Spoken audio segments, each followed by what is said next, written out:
할렐루야. 하나님이 우리와 함께 계십니다. 중요한 사실은 하나님이 여러분 한 분 한 분을 다 보고 계신다는 거예요.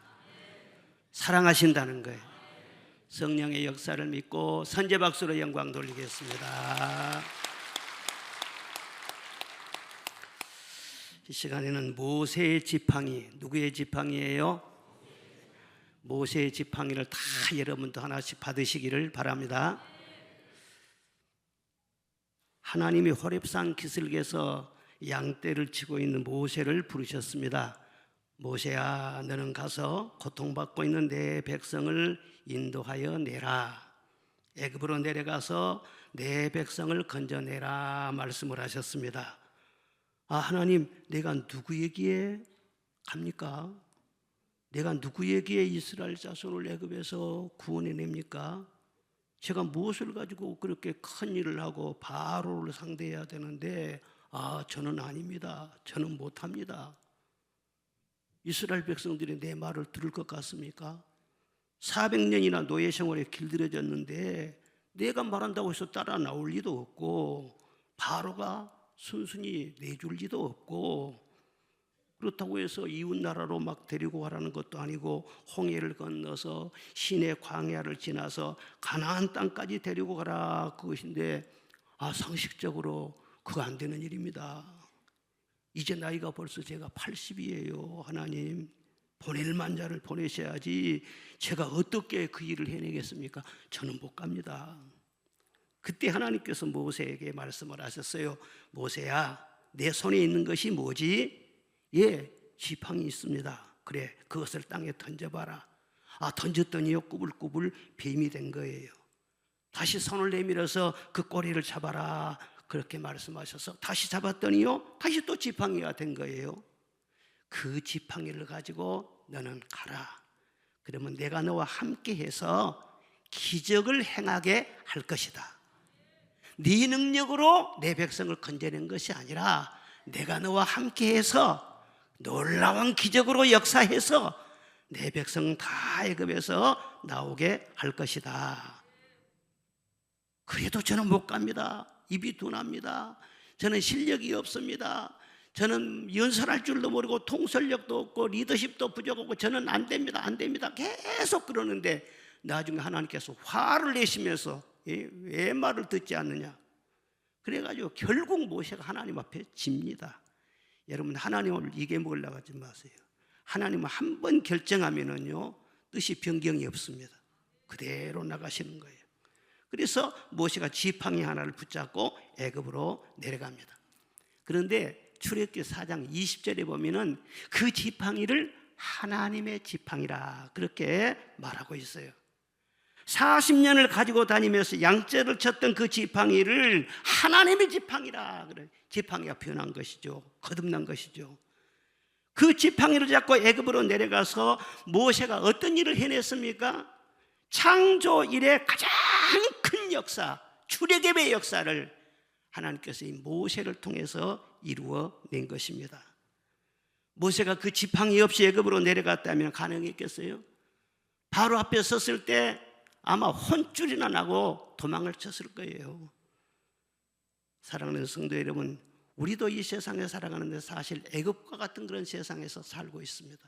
바로와 같은 원수마귀가 세상 임금이 되어서 여러 면에서 악한 역사를 계속 자행하고 있는 것입니다. 하나님께서 이 험난한 세상에 살고 있는 우리에게 네 몸으로 때워라 그렇게 말씀하지 않아요. 모세에게 지팡이를 준 것처럼 우리에게도 지팡이를 준 것을 믿으시기를 바랍니다. 능력의 지팡이를 주시는 것이, 기도의 지팡이를 주시는 것이, 말씀의 지팡이를 주신 것이, 믿음의 지팡이를 주신 것이, 그 지팡이 속에 내가 너와 함께 하겠다 그렇게 말씀하시면서 이 세상을 이기라고 우리에게 계속 말씀을 하시는 거예요. 우리 교회 담임 목사님이 구역장들에게 지팡이 하나를 다 제작해서 준다고 그러더라고. 그래서 저는 무슨 뜻인지 잘 몰랐어요. 그랬더니 모세처럼 그 지팡이 붙잡고 하나님의 능력으로 구역장 사명도 감당하고 그렇게 힘차게 일하라고 그렇게 하신갑다. 저렇게 생각을 하고 참 공감이 되었습니다. 이 모세의 지팡이는 한마디로 말하자면은요, 지팡이 작대 그게 하나가 무슨 힘이 있겠어요? 무슨 요술방망입니까? 그게 무슨 신통력이 있겠어요? 지팡이 자체가 신비한 것이 아니라 그것은 언약의 지팡이예요. 예? 항상 지팡이가 너와 함께 있는 것처럼 첫째는 말이죠, 내가 너와 함께 하리라, 그런 언약이 들어있는 지팡이인 것을 믿으시기를 바랍니다. 모세의 지팡이는 하나님이 함께 하신다는 하나의 상징성이 있는 것입니다. 내가 양떼를 치고 다닐 때 항상 잡고 다녔잖아. 그것 없이 한순간 어디 목장에다가 그런 일이 없었어요. 항상 휴대하고 다닌 거예요. 그러면서 짐승이 오면 그걸로 치기도 하고요, 힘없으면 그걸 의지하기도 하고, 또 길 걸어갈 때 또 짚고 다니기도 하고, 그 지팡이를 가지고 양떼를 오르르 이렇게 하면서 몰기도 하고, 지팡이 항상 가지고 다녔어요. 이와 같이 내가 너를 항상 붙잡고 다닐 거야. 내가 어디로 가든지 무슨 일을 하든지 내가 너와 항상 함께 할 거야. 그런 약속의 말씀을 이 지팡이를 통해 사인으로 주신 거라고요. 하나님께서 왜 모세와 항상 함께 하셨습니까? 다른 게 아니에요. 하나님이 모세를 선택하셨어요. 주의 종으로 선택하셨어요. 그리고 그에게 내 백성을 구원하라고 하는 사명을 주신 거예요. 하나님께서는 모세에게도 그렇고 오늘날 우리에게도 그렇고 어떤 사명을 주실 때 네 혼자라, 네 힘으로 해라, 그렇게 절대 말하지 않습니다. 지팡이를 주시는 것처럼 힘도 주시고 지혜도 주시고 돕는 사람도 붙여주시고 인내도 하게 하여 주시고 좋은 환경도 만들어 주시고, 그래서 반드시 좋은 결과를 이룰 수 있도록 그렇게 하나님이 함께하고 역사하시는 것입니다. 왜 하나님께서 지금 우리와 함께하고 계십니까? 우리가 하나님의 자녀로 택함 받았기 때문인 줄로 믿습니다. 하나님의 은혜로 구원해 주셨기 때문에, 하나님의 자녀이기 때문에 하나님은 항상 우리와 함께 하신 줄로 믿습니다. 에베소 2장에 전에는 우리도 다 그 가운데서 우리 육체의 욕심을 따라 지내며 진노의 자녀이었더니, 자, 에베소 2장 4절 시작. 긍휼이 풍성하신 하나님이 우리를 사랑하신 그 큰 사랑을 인하여 허물로 죽은 우리를 그리스도와 함께 살리셨고 너희는 은혜로 구원을 받은 것이니라. 아멘. 할렐루야. 너희는 은혜로 구원을 받은 것이니라. 내가 왜 중요합니까? 은혜로 내가 구원을 받았습니다. 여러분, 예수님을 아는 것과 모르는 것은요, 천지 차이예요. 주 안에 있는 것과 주 밖에 있는 것은요, 큰 차이가 있는 거예요. 우리가 어떤 의로움이나 어떤 공로나 선함이나 그런 것이 많아가지고 우리가 당당한 것이 아니에요. 우리는 사실 하나님 앞에 부끄러울 수밖에 없는 죄인이란 말이에요. 그런데 예수 그리스도 안에서 예수님께서 그를 믿음으로 말미암아 그의 보혈로 우리 죄를 다 씻어주시고 우리에게 새 옷을 입혀주시고 그리고 우리를 구원해 주신 줄로 믿습니다. 하나님의 자녀로 삼아주시는 줄로 믿습니다. 여러분, 자녀들을 버립니까? 어디 있든지 자녀들은 내 가슴 속에 있는 거예요. 그와 같이 하나님도 우리를 자녀로 삼으셨기 때문에 내가 과연 너희를 떠나지 아니하고 과연 너희를 버리지 아니하리라. 항상 우리는 주님 안에 있단 말이에요. 그리고 주님이 내 안에 계신단 말이에요. 그런 관계예요. 정신분석학자들의 그 학설을 보면은요, 정신적으로 건강한 사람의 공통점이 몇 가지가 있대요. 첫 번째 무엇이냐 하면은요, 감정 조절을 잘하는 거예요. 막 그냥 슬프면 와 슬퍼, 기쁘면 와 기뻐. 너 감정에 기복이 심하면은 그 문제가 있는 것이죠. 그리고요, 책임감이 강해요. 무슨 일이 있으면은요, 언제나 자기 책임으로 생각해. 가정일에도 무슨 일이 생기면은요, 남편 탓이고 아내 탓이고 무슨 일이 안 되면 누구 탓이고, 탓을 하는 것이 아니라 항상 내가 책임을 지려고 하는. 그리고 셋째로는요, 자기 긍정이 강하다는 것. 그리고 자기 정체성에 대한 확신이 있다는 거예요. 내가 누군지 그것을 확실하게 안다는 거예요. 이 세상 사람들의 문제점이 무엇이냐? 세상 돌아가는 것은 요즘은요, 속속들이 많이 알고 있어요. 그런데 과연 내가 누군지 그에 대해서 답변을 해보라면요, 똑부러지게 답변을 못해요. 내가 어디서 와서 무엇 때문에 살고 내가 어디로 가는지 그걸 모르고 사는 거예요. 내가 누굽니다 하고 호적을 파보면 다 알지. 학력이라든가 경력이라든가 이력서에 다 그건 명함도 박을 수가 있지. 그러나 그것이 바로 나는 아니거든.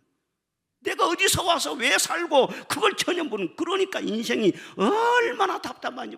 내가 누군지를 모르고 사니 얼마나 답답해요. 신앙생활이라는 무엇이냐 하면 다른 것 아니에요.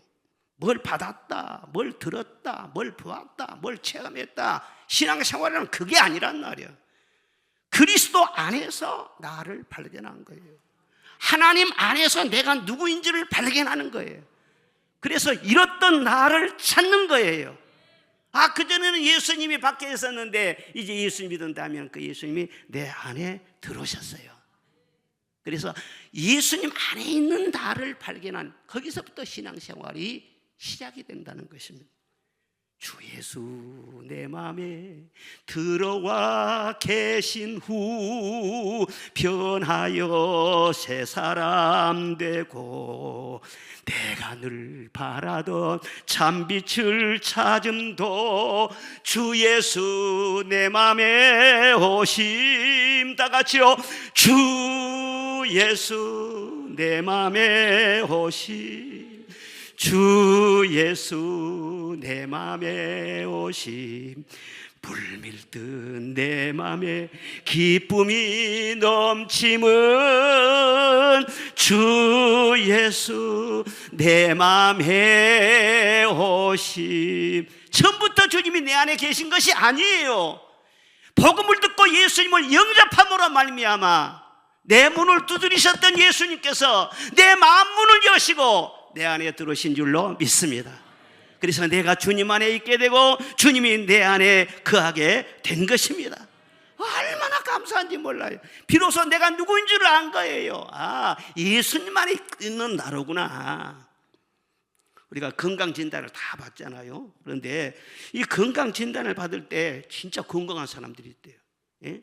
신체 건강이나 인지 능력이나 그 건강 상태가요, 자기는 실제 나이보다는요 30세나 더 젊은 대단한 슈퍼 건강이 있다. 슈퍼 건강. 그런 슈퍼 건강을요 슈퍼 에이지라고 그러는데요. 슈퍼 에이지. 30살. 우리 교회도 좀 있는가 모르겠어요. 다 슈퍼 에이지. 슈퍼 에이지. 30살. 현재 79세 미국의 트럼프 대통령도요 이 슈퍼 에이지에 속한대요. 그런데 그런 사람들의 특징이 무엇이냐 그러면요, 첫째가 뭐냐, 자기 긍정이 강하다는 거예요. 그래서 내가 누구인지를 알기 때문에 아주 당당하다는 거예요. 그리고 어떤 비판이 와도 두려워하지 않고 자기가 자기 자신을 좋아하고 자기가 자신을 귀하게 여기고 자기 자신에 대한 확신을 가지고 있고, 그래서 사회활동도 왕성하게 하고, 이런 사람들은요 조기 사망 위험이 50%나 감소한다, 그런 말이 있어요. 이런 절대 자기 긍정, 당당함, 그 어디서 오는 것입니까? 누구든지 그리스도 예수 안에 있으면 새로운 피조물이라. 이전 것은 지나갔으니 보라 새 것이 되었도다. 그리스도 안에 있을 때 우리는 새로 지음받는 피조물이 되는 줄로 믿습니다. 생선은요 자연산이 좋아요. 그런데 우리 인생은요 자연산이 안 좋아요. 우리는 태어날 때부터 우리는 원죄를 가지고 태어나. 자연산은 안 좋아. 재생이 돼야 돼요. 여러분의 심장 속에요 예수 그리스도의 피가 흘러야 된단 말이에요. 예수님의 보혈이 솟아나야 된단 말이에요. 그래야만이 새 사람이 되고 새 아침을 맞을 수가 있고, 그런 사람이 살아가는 곳곳마다 새로운 길이 열리고 새 시대가 시작이 되는 줄로 믿습니다. 그런 사람에게 하나님께서는 그냥 보내지 아니하고 지팡이를 딱 들려주신 거예요. 그 지팡이가 내가 너와 함께한다, 그런 사인인 거예요. 이 지팡이 너와 함께하는 그 믿음으로 말미암아 너는 바로를 꺾을 것이다, 그리고 내 형제를 구원하여 낼 것이다, 그런 확신을 가지고 살아가라는 거예요. 그런 믿음이 여러분 속에 있기를 주의 이름으로 축원합니다. 두 번째로는요, 약한 나를 사용하신다고 하는 주님의 언약이 이 지팡이 속에 들어있는 것입니다. 모세야, 내 손에 있는 지팡이 그거 흔해 빠진 지팡이야. 마른 막대기에 불과한 그런 지팡이야. 그런데 그 지팡이가 바로 너의 모습이야. 그렇죠. 모세가요 애굽 궁궐에서 교육받고 그럴 때는 한때 잘 나갔어요. 그리고 많은 사람들이요 막 우러러봤어요. 그런데 들어가서 80살이 딱 돼버리니까 그동안 가지고 있는 좋은 것을 다 잊어버렸어요. 젊음도 박력도 체력도 그 비상한 기억력도요 가물가물하니 점점 약해진 거예요. 궁궐에 있을 때는 사람들이 더 우러러보죠. 자기의 말이 바로가 될 줄도 모르니까 그 앞에서 쭉 줄을 서고요 굉장했지요. 그런데요 지금은 광야에 들어와서 초야에 묻혀가지고 양떼나 돌보고요 떨기나무나 그냥 구경하고 그렇게 인생 정리할 때가 다 된 거예요. 인생의 석양이 이미 다 와버린 거예요. 그런데 그때 늦지막 할 때 하나님께서 모세야 모세야 그렇게 부르신 거예요. 이상하지 않습니까? 한참 젊을 때 힘이 있을 때 왕성할 때 그때 모세를 부르지 않냐고. 힘 다 빠지기를 기다렸다가 부르신 것처럼요 늙고 막 해서 그때 모세야 하고 부르신 거예요. 하나님께서 어떤 기적을 행하실 때, 하나님께서 어떤 큰 일을 행하실 때 세워놓으신 하나의 원칙이 있습니다. 그 원칙이 무엇이냐 하면은 하나님이 세상에 대단히 자랑할 만한 것, 대단한 소재를 가지고 큰 일을 하시지 않는다는 거예요. 하나님 하실 때는 별것 아닌 거, 시시한 거 그런 것을 재료로 삼아가지고요 큰 일을 이루시는 거예요. 사람도 마찬가지예요. 그냥 세상 사람들이 볼 때 막 스펙이 화려하고 지혜롭고 그냥 인물도 준수하게 잘생기고 그냥 집안도 그냥 아주 그냥 세상 말로 뼈대가 있고 그런 사람을 들어 쓰신 것이 아니라 세상 사람들이 볼 때는 깨째째 하니 그런 사람을 하나님이 딱 쓰시는 거예요. 그래서 세상 많은 사람들이 깜짝 놀라도록, 그래서 그런 모든 일을 행하신 다음에 내가 했다는 것은 찍소리도 못하게 하시고 모든 것은 다 하나님의 은혜입니다. 내가 한 것이 아니라 하나님이 나를 선택하시고 내게 은혜를 주셔서 하나님이 모든 열매를 이루신 줄로 믿습니다. 그래서 1%도 영광을 뺏기지 않으시고 모든 영광을 하나님이 받으시기 위해서요 약하고 천하고 미련한 그런 자들을요 강한 자들을 채워서 강한 자를 부끄럽게 하신다는 거예요. 성경 말씀 보면 다 그런 얘기예요. 기도는 300명 용사로 미디안에 12만 명을 물리쳤습니다. 무기도 없었어요. 칼과 창도 없었어요. 나팔과 항아리와 횃불로 큰 승리를 거두었어요. 다윗은 칼도 창도 갑옷도 없었어요. 그런데요 매끄러운 물맷돌, 그 물맷돌을 가지고 탁 던져가지고 골리앗을 쓰러뜨렸지 않습니까? 삼손은 나귀 쇠턱뼈로 블레셋 군인들요 1000명을 죽였다고 했습니다. 모르드게는요 문지기에 불과했어요. 참 천한 사람이죠. 그런데 페르시아 제국에요 권력의 2인자인 하만과 충돌하게 됩니다. 문지기가요 권력 제2인자예요. 2인자. 그런 사람은 어떻게 충돌을 할 수가 있어요? 초전에 박살나지. 국가의 모든 권력이 말이죠 이 하만의 손안에 있었어요. 마음대로 그는 법을 만들고 집행할 수 있는 그런 사람이었어요. 그래서 악법을 만들어 가지고 유대인을 모조리 죽이려고 착착 진행하고 있었어요. 그런데 모르드게는 아무 힘 없지. 누구에게 하소연을 할 수도 없지. 자기가 무슨 권세가 있습니까? 군대가 있습니까? 아무런 대책이 없지. 그러니까 그냥 죄를 뒤집어 쓰고 베옷을 입고 하나님 우리 백성들 살려주셔야지. 어떻게 됩니까? 어떻게 됩니까? 금식하면서 기도하고 있어요. 하나님이 다 보셨을 거 아니에요. 그런데 하나님께서 개입하셨어요. 대반전이 일어났어요. 그래서 모르드게를 달려고요 세운 장대에다가 하만을 대신 달아버린 거예요. 그리고 이 하만의 자리, 국무총리의 자리에 그 총리의 자리가 모르드게가 딱 앉게 돼. 이런 이 반전이 세상에 어디가 있겠어요? 하나님은 언제나 세상 기준으로 보면은요 전혀 승산이 없어요. 그렇게 작은 거, 약한 거, 시시한 거 그걸 통해서요 진짜 일이 될라나. 그런데 나중에 보면은요 놀라운 기적이 일어나고, 그래서 모든 영광은 하나님께 돌릴 수밖에 없다. 누구에게도 영광을 돌리지 않냐고 하나님만 영광 돌리게 하도록 그렇게 하나님께서 이끄신다는 거예요. 지금도 하나님은 우리에게 묻습니다. 내 손에 있는 것이 무엇이냐? 지팡이입니다. 모세처럼 그렇게 대답을 해나와요. 아니, 묻지 마세요. 나 귀찮아요. 아무것도 없어요. 그렇게 하면 하나님과 상대 안 하겠다는 것밖에 안 되는 거예요. 지금도 하나님께 여러분에게 묻습니다. 사랑하는 내 아들아, 내 딸아, 내 손에 가지고 있는 것이 무엇이냐? 하나님은 천지를 창조하실 때는 무에서 유를 창조하셨어요. 말씀으로 창조하셨어요. 그런데 구원의 역사를 이루실 때는 반드시 있는 재료를 가지고 사용하십니다. 아무것도 없는 가운데서는 절대로 일하지 않습니다. 하나님께서 물으실 때 내 손에 있는 것이 무엇이냐? 하나님, 아무것도 없어요. 그럼 하나님 뭐라고 하시겠어요? 그럼 나도 아무 일도 못하겠다. 그렇게 나오신다고. 내 손에 있는 것이 무엇이냐? 그럴 때 뭐가 됐든 간에 하여튼 말을 해야 돼요. 말을 해야 돼요. 하나님, 저는 내어드릴 것이요 아무것도 없어요. 그냥 저는 죄밖에 없어요. 마음에 근심밖에 없어요. 그냥 실패했어요. 빚밖에 안 남았어요. 절망밖에 안 남았어요. 몸에는 병이 들었어요. 나는 그런 것밖에 내놓을 것이 없어요. 그러면 세상 사람 뭐라고 하겠어요? 아, 저리 가시오, 저리 가시오 그러지. 근데 하나님께서는요 또 그런 걸 또 좋아하시네. 그런 걸 좋아하세요. 그래서 하나님께서는요 약한 자를 들어서 강한 자를 부끄럽게 하시기 때문에 강하고 튼튼하고 힘 있다고 그렇게 말하는 사람한테는 역사를 하지 않는 거예요. 근데 바울사도 이 원리를 알고요 고린도후서 12장에 보면은 나를 위하여 나는 약한 것들 외에는 자랑하지 않겠다. 내 능력이 약한 거기에서 온전하여 지민이라 그렇게 말씀하셨어요. 지금 여러분 자신들 한번 잘 살펴보시기를 바랍니다. 하나님 앞에 여러분을 잘 진단해 보시기를 바랍니다. 그리고 하나님께서 내 손에 있는 것이 무엇이냐 그럴 때 진실되게 정직하게 하나님과 말을 트시기를 바랍니다. 거기서부터 새로운 역사가 시작이 될 줄로 믿습니다.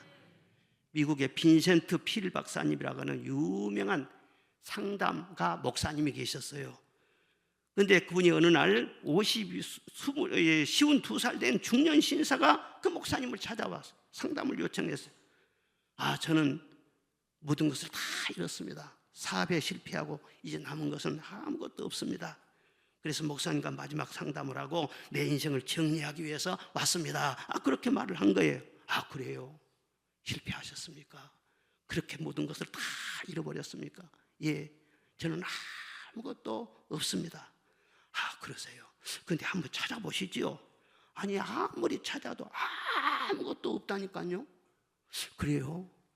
그럼 대답해 보세요. 혹시 아내분이 있습니까? 예, 30년 같이 살고 있는 착한 아내가 있습니다. 그래요? 자녀가 있습니까? 예, 자녀가 3남매나 있습니다.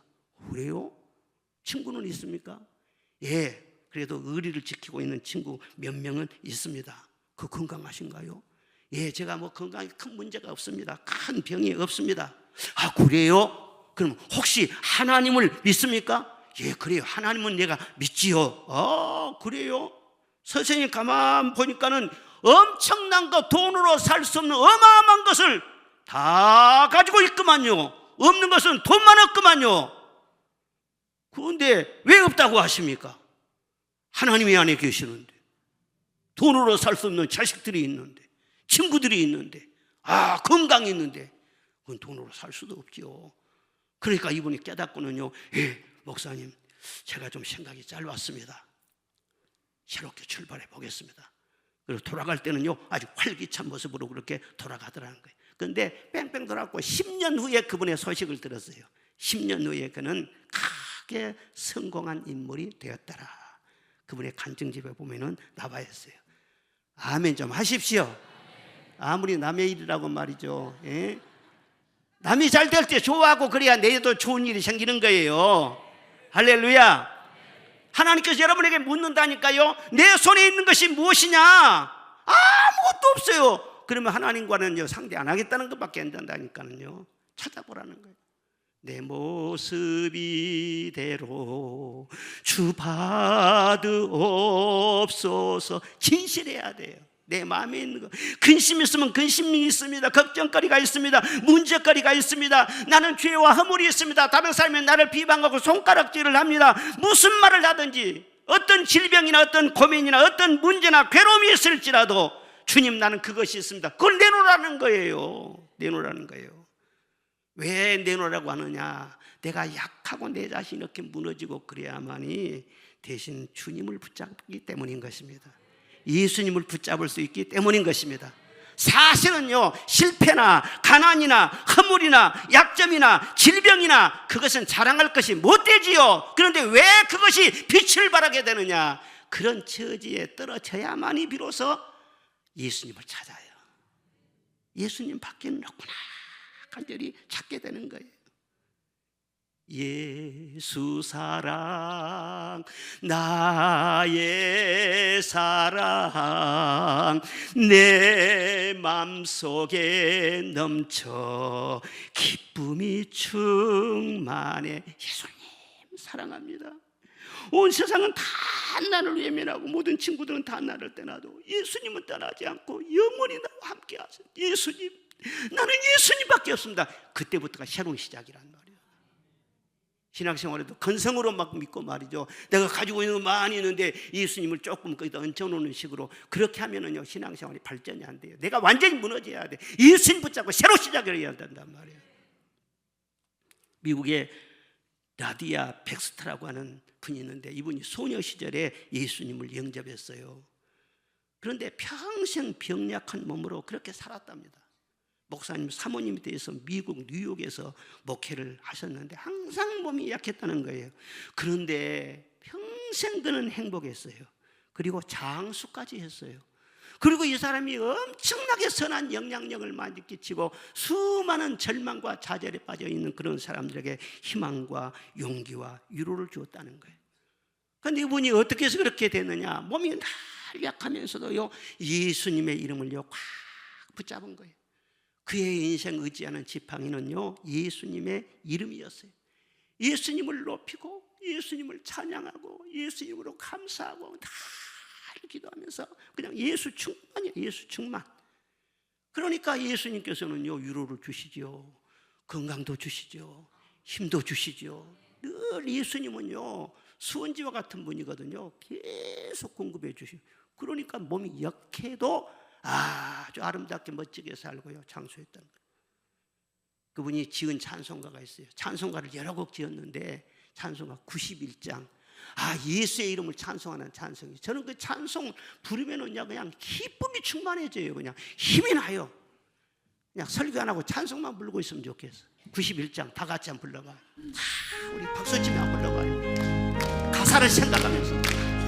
슬픈 마음 있는 사람 예수 이름 믿으며 영원토록 변함없는 기쁜 마음 얻으리. 예수의 이름은 세상의 소망이요 예수의 이름은 천국의 기쁨일세. 거룩하신 주의 이름 너의 방패 삼아 환난 시험 당할 때에 주께 기도드려라. 아멘. 예수의 이름은 세상의 소망이요 예수의 이름은 천국의 기쁨일세. 존귀하신 주의 이름 우리 기쁨 되도다. 주의 품에 안길 때에 기뻐 찬송 부르리. 예수의 이름은 세상의 소망이요 예수의 이름은 천국의 기쁨일세. 우리 갈 길 다 간 후에 보좌 앞에 나아가며 왕의 왕께 경배하며 멸류관을 드리리. 예수의 이름은 세상의 소망이요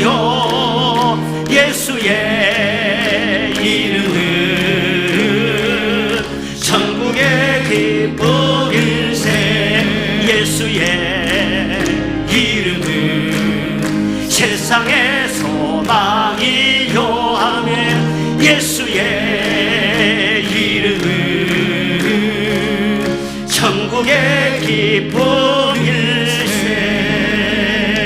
할렐루야. 예수의 이름은 세상의 소망입니다. 천국의 기쁨입니다. 위로와 힘이 되는 것입니다. 예수님이 길이 되시는 것입니다. 얼마나 놀랍습니까? 무엇을 하든지 여러분 예수님의 이름으로 행하시기를 바랍니다. 항상 지팡이 잡고 다니는 것처럼 항상 예수 이름으로 모든 일을 행하시기를 바랍니다.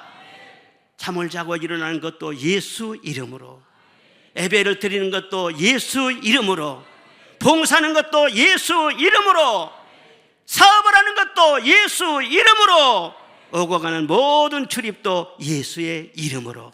할렐루야. 예수 이름으로 행하면 행복이 줄 수밖에 없지요.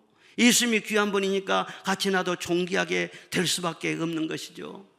광야 같은 이 세상에 살면서도 모세처럼 정말 언약의 지팡이, 예수 이름 지팡이 딱 붙잡고 나가면은 거뜬하게 광야도 통과하게 될 것이고 그 예수의 이름으로 만사가 형통하게 될 것을 믿으시기를 바랍니다. 마지막 세 번째로는요, 내가 손을 들고 기도하면 내가 들으리라 하는 기도응답의 약속이 그 지팡이 속에 들어있는 거예요. 지팡이는 가만 두고만 있으면 무용지물이 아무 쓸모가 없어요. 활용해야지. 광야에서 무슨 일이 있을 때마다 하나님께서 말씀하셨습니다. 너 그 지팡이 있잖아, 지팡이. 그 지팡이를 너 들어라. 그 지팡이를 던져라. 지팡이를 내밀어라. 지팡이로 쳐라. 언제나 하나님께서 문이 있으면 지팡이를 들먹이셨어요. 그래 지팡이 붙잡고 기도해라. 기도하고 그 말씀 받아서 순종해라. 그러면 바로 기적이 따를 것이다. 그런 약속의 말씀이에요. 신앙생활은 단순한 거예요. 많은 것을 아는 것이 아닌 거예요. 예수 이름으로 기도하시기를 바랍니다. 응답이 어디서 올까요? 어떻게 응답이 올까요? 말씀으로 응답이 와요. 여러분 속에 영혼의 응답이 와요. 그 말씀 붙잡고 살아보세요. 하나님이 역사하세요. 기적을 행하세요. 지금까지 우리가 그렇게 살아왔잖아요. 앞으로도 그 삶의 스타일을 바꾸는 것이 아닌 거예요. 예? 내일부터요 월삭 새벽 집회 하는데요, 월삭 새벽 집회 여러분 나온 사람만 나오시기 바랍니다. 그 귀한 것을 소문내지 말고 나온 사람만 나오지 말고 고지 곧대로 듣고 말이죠. 목사님이 월삭 예배에 나오지 말아야겠다고 그렇게 하지 말고 다 나오시기를 바랍니다. 그리고 저도 기도하다가 핍박도 많이 받아요. 지금도 핍박받아요. 학교에서도 기도하다 막 총장님한테 막 그냥 불려가기도 하고 그냥 막 난리를 났어. 지금도 그러는데 지금 그때처럼은 안 하지. 그래도 왜 기도하냐? 기도하면 행복해. 기도하면 살만 나. 여러분 애인하고 서로 말이죠 대화하고 그럴 때 막 할 일이 있어갖고 애인하고 하루 종일 있어도 말이죠 사실 건데기는 별로 없어. 대화거리가 별로 없어. 그냥 뭐 시부렁시부렁한 그냥 시시한 그런 얘기하면서도 함께 있는 것이 너무 즐거워. 너무 행복해. 주님하고 주님께 내 마음을 열어놓고 내 마음을 다 쏟아놓고 그러면요 기도하는 한 시간이 얼마나 즐거운지 몰라요. 그래 하나님께서는 모세에게 말씀했어요. 너 사역도 앞으로 버겁고 광야를 통과하려면 광야에 뭐 풀 한 푹이 있습니까? 나무 한 그루가 있습니까? 거기 무슨 뭐 강이 흐릅니까? 진짜 팍팍하다. 그런데 어떤 일이 있을지라도 이 지팡이 있지. 내가 지팡이 하나 있는 데랑 갖고 왔네. 지팡이 있지. 지팡이를 들고 기도해라. 그래서 모세는요 말씀대로 그대로 했어요. 하나님 바로가 너무 마음이 강팍해요. 내 백성을 보내라 하는데도 말을 듣지를 않아요. 내 말이 먹혀 들어가지가 않으면 어떻게 할까요? 그리고 지팡이를 던져라. 던지면은요 기적이 일어나요. 막 나일강에 피가 되기도 하고요. 티끌을 탁 치면은요 이가 막 그냥 막 번성하기도 하고 파리떼가 날라오기도 하고 메뚜기가 막 부르기도 하고요. 네 지팡이를 하늘로 쳐들어. 하늘로 쳐드니까는 막 우레가 치고요. 우박이 막 팡팡하기도 하고요. 지팡이를 휘두를 때마다 능력의 하나님이 역사하셨어. 그리고 결국은 바로 굴복하잖아요. 백성을 인도하다 하나님 길이 막혔습니다. 길이 막혀 갈 데가 없네요. 앞에 보니까 시파른 홍해가 흐르고 있어요. 어떻게 홍해를 건너서 갑니까? 네 지팡이를 내밀어라. 그래서 지팡이를 내밀고 기도했죠. 기도했더니 밤새도록 하나님께서 동풍을 불게 하셔가지고 바다에 길이 나게 하신 거예요. 홍해가 갈라지게 한 거예요. 그래서 그 길을 걸러간 거예요. 가다 보니까 또 아말렉이 나타났어요. 하나님, 저 무서운 아말렉, 아주 호전적이고 아주 싸나운 저 아말렉이 나타나서 어떻게 하면 도와요? 너 산꼭대기 올라가서 지팡이를 들고 기도해라. 그래서 나이 많은 이 모세가 직접 싸우지는 못하고요, 산꼭대기에 올라가서 지팡이를 들고 기도했어요. 지팡이를 들기만 하면은요, 이스라엘 군대가 계속 아말렉을 막 밀어붙이는 거예요. 그래가지고 승리할 수가 있었어요. 하나님, 목이 말라요, 마실 물이 없어요. 그 지팡이로 반석을 차라.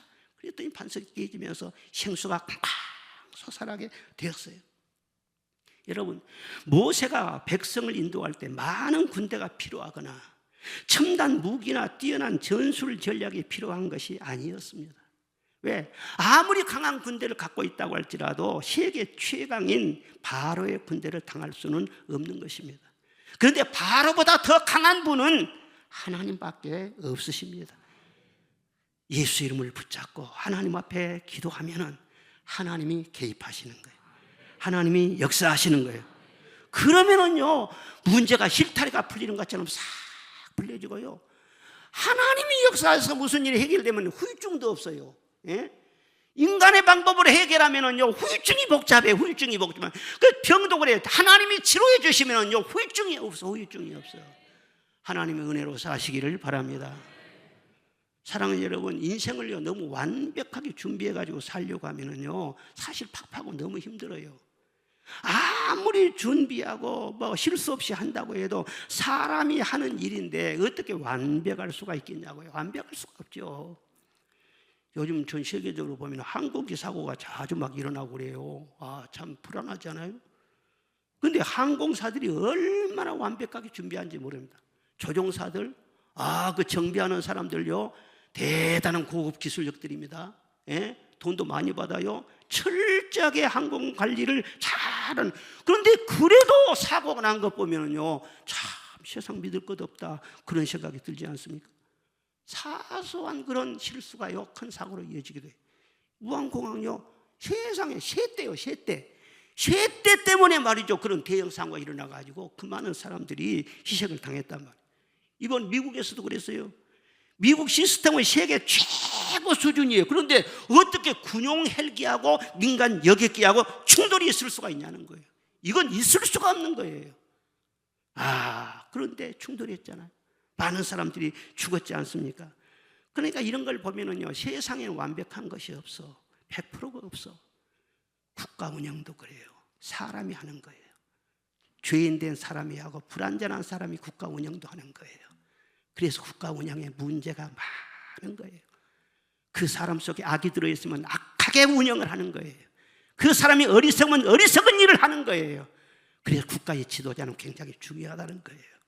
자녀 교육도 그렇습니다. 완벽하지 않아요. 사업도 마찬가지입니다. 결혼도 마찬가지예요. 완벽하게 준비해서 결혼하려고 하면은요 진짜로 어려울 수밖에 없어요. 어떻게 결혼해요? 아파트 장만하고 뭐 장만하고 다 장만해서 살려면 어느 세월에 10년 동안 일을 해서 돈을 벌어가지고 그 다음에 이제 결혼해야지. 그러다 보면은요 10년 그 좋은 세월 다 지내고 얼마나 아쉬워요. 그러나 부족한 것이 많아도, 갖추어진 것이 없어도 같이 둘이 서로 사랑하고 하나님 잘 섬기며 살면 복은 하나님이 주실 줄로 믿습니다. 때를 따라 채워주실 줄 믿습니다. 점점 좋아질 줄로 믿습니다. 그렇게 살면은요 진짜 그렇게 되어야 한대요. 진짜 하나님께서는요 잘 살도록 이끌어 주신 거죠. 일단 시작하는 것이 중요하다는 거예요. 교회도 마찬가지예요. 교회도요 아무리 잘해보려고 하고 열심히 하려고 하고 그래도요 교회는 완벽하지 않아요. 힘으로 되지 않습니다. 능으로 되지 않습니다. 제가 설교 준비할 때요, 제가 사실 착한 목사님이에요. 그러니까 설교 준비를요 착하게 하는 거예요. 열심으로 하는 거예요. 그래서는 이번 설교 때 구정 끝나고 그냥 정신이 바짝 들도록 은혜를 몽땅 받도록 내가 해야지 기도하면서 열심히 해요. 그런데 아무리 열심히 준비를 해가지고 설교를 딱 해봐도요 준비 더 열심히 한다는요 조는 사람이 더 많이 있네. 그리고 그리고 준비 다 한 다음에 나중에 설교 원고를 보면은요, 이럴 때는 이런 말을 해야 되는데 참 아쉬움이 여전히 남네. 그래서 저는 결론을 짓는 거야. 설교 준비, 설교하는 것도 절대 완벽하지 못해. 지금 제가 설교하면서도 사투리 쓰고 있는 걸 보세요. 완벽하지 못해. 문법적으로 말하면은요, 티잡을 것도 있을 수 있어요. 그러나 그 설교를 해도 성령이 인치시고, 성령이 보증하시고, 성령이 역사하시면은요, 변화될 줄로 믿습니다. 마귀 떠나갈 줄로 믿습니다. 새로운 역사가 일어날 줄로 믿습니다. 그렇습니다. 교회도 그렇고 우리 가정도 그렇고 우리 인생도 그래요. 부족해도 성령이 역사하면 잘 됩니다. 나라 일도 걱정스러워도 성령이 역사하면 잘 될 줄로 믿습니다. 성령의 역사는 비결이 무엇입니까? 지팡이 잡고 기도해요. 예수 이름으로 기도하라는 거예요. 그러면 여러분의 인생 모든 거 다 채워지고도 남음이 있고, 만사는 형통하게 되고, 합력하여 선이 이루어지게 되고, 부족한 것 때문에 오히려 더 아름답게 변화되어질 줄로 믿습니다. 그래서 성도들은요, 하나님을 좋아해야 돼요. 하나님을 좋아한다는 것은 하나님과 기도하기를 좋아한다, 그런 뜻인 거예요. 기도 시간에 복을 주시네, 고난 내 마음 속에 기쁨 충만하네. 기도 시간에 복을 주실 줄로 믿습니다. 미국의 GM이라고 하는 자동차 회사 있잖아요. 현대도 있고 무슨 토요타 있고 그런다 하지만 지금도요, GM 자동차 회사가요, 세계 최고입니다. 제일 먼저 자동차를 만들어낸 회사가 그 회사예요. 그런데 초창기에 그 회사 최고 엔지니어 중에서 찰스 게터링이라고 하는 사람이 있었대요. 기술이 너무 이 사람이 뛰어나가지고요, 그 사람의 손은 신의 손이다, 그렇게 말을 할 정도로 일반 사회에서도요, 그 사람을 국보급으로 그렇게 취급할 정도로 대단한 기술력을 가졌다는 거예요. 근데 어느 날 공개적인 모임에서 사회자가요, 그의 손을 딱 붙들어서 치켜 올리면서, 이 손은 여러분 신의 손입니다. 그러니까 사람들이 와 그랬어요. 근데 그 다음에 게터링 씨, 근데 이 손으로 지금까지 하신 일 중에서 가장 중요한 일이 무엇입니까? 물었어요. 그래서 사회자도 거기 있는 모든 사람들도요, 신종 자동차를 개발한 것입니다, 그런 식으로 말이 나올 것을 예상을 했단 말이에요. 그런데 그분이 뭐라고 했느냐? 저는 이 손으로 한 일 중에 가장 중요한 일은 두 손을 잡고 하나님 앞에 기도하는 일이었습니다. 얼마나 멋져요. 기술이 대단했지만은요, 자기 실력과 재능을 믿지 않냐고 그런 하나님 앞에 겸손했다는 거예요. 그리고 항상 기도했다는 거예요. 기도하니까 하나님께서 지혜 위에 지혜를 더 주시고, 기술력 위에 기술력을 더 주시고, 그래서 위대한 엔지니어로 성공해 가신 것이 아니겠어요? 여러분, 있는 자에게 더 많이 주시는 하나님을 믿으시기를 바랍니다. 하나님 앞에 기도하면 하나님께서는요, 그냥 지나간 것이 아니야, 지혜를 주시는 거예요. 돈으로 환산할 수 없는 그 놀라우신 권세와 또 응답을 주신다는 거예요.